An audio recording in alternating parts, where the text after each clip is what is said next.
Nazreen, welcome back. I'm joined here by United States outgoing ambassador, Ms. Ann W. Peterson.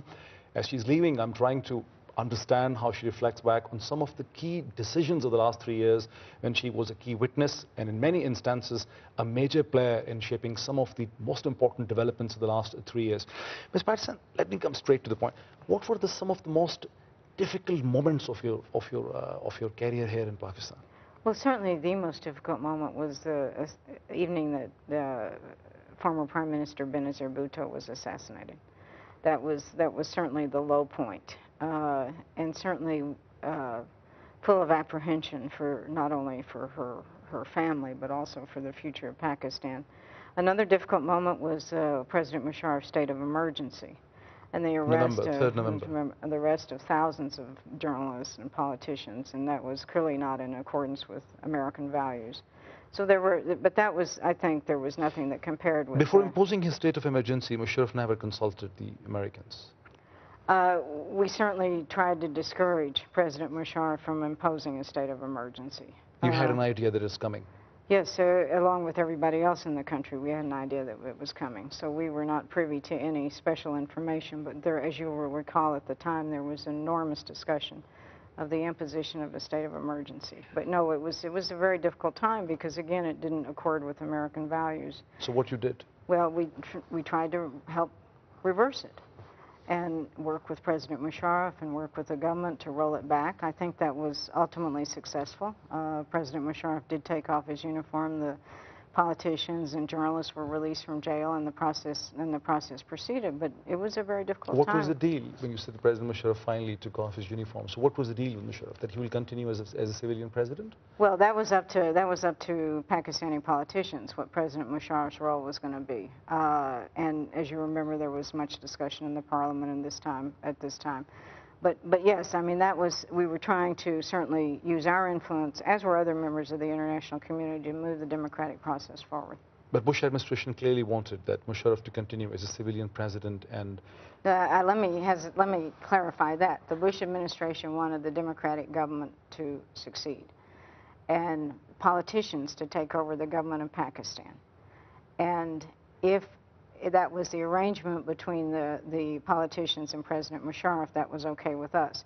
But we were very anxious to have democratic government restored in Pakistan, because then, as now, it was the only solution to Pakistan's future. But as you admitted, as you mentioned yourself in the beginning of our discussion, that regarding the NRO, you did participate or facilitated the U.S. side. We certainly facilitated discussions, and, right. and that's well known. And again, we've been utterly clear and transparent about the role of the United States in facilitating these discussions, because again, to keep on the point, to bring democracy back to Pakistan was a key objective of the Bush administration, and to help it thrive is a key objective of the Obama administration. We have been utterly consistent in that. And the return of other politicians like Nawaz Sharif is also a factor of the return of PPP. But there must have been a quid pro quo. If Musharraf takes off his uniform, let the democratic process roll, what will he get in the return? Actually, a quid pro quo for President Musharraf, he was an elder statesman. And now President Musharraf can participate in the political process. He's announced a political party. That's up to the politicians in Pakistan and the people of Pakistan if they want to welcome him back as a politician. But that was something that President Musharraf and the government had to work out directly, the politicians. In July of 2009, it is believed you were instrumental in convincing the Bush administration in Washington to let Musharraf go. It's not up to the United States to let Musharraf go or not let Musharraf go. That's a decision by Pakistanis. And Pakistanis, the press and politicians, grossly overstate the influence of the U.S. government in Pakistan's internal affairs. And I've always been astonished at that. But let me tell you, I've always been astonished at how large we loom here. I've always been astonished at that. You come back and there's a front page article about the United States. Why do you care so much what we think? I mean, you're a huge, thriving, independent country. Don't pay attention. You all should. So activities are ascribed to us that are one, wildly inaccurate, and two, grossly overestimate our influence. Ambassador, how can you how can you blame the Pakistani media for this when they see that at every key event is mediated by the Americans? You convincing the Bush administration to let him go, for instance, No, or that's it, you but buying a safe passage for him 2 months down the line, that he should not face prosecution. no, we didn't buy any safe passage for him. You also underestimate your own politicians and your own institutions to think that the Americans have to step in and do this sort of thing. People in Pakistan are totally capable of doing these things without interference on our part, and they do these things. And President Musharraf's departure, yes, I mean, he's now joined the political process. Let's see how he does as a politician. Let's see how he does. When Musharraf was leaving as the president, was that not a key moment in your career?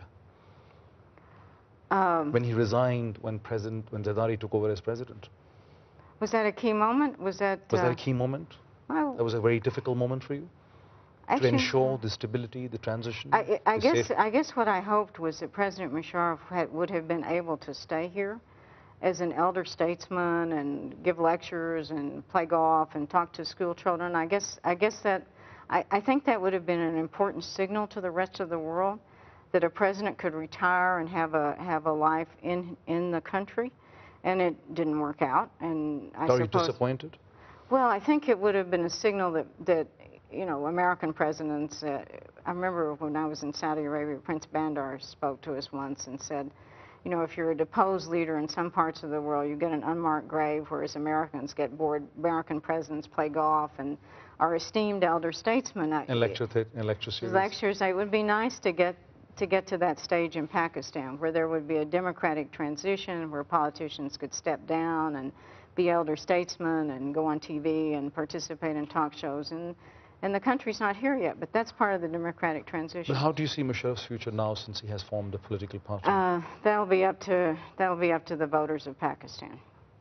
That'll be up to the voters of Pakistan. They'll have to evaluate his history here, and they'll have to evaluate him as compared with other politicians. Tell me something. What other were the important events in this career, in which you really troubled, you were really cornered, you found it very difficult?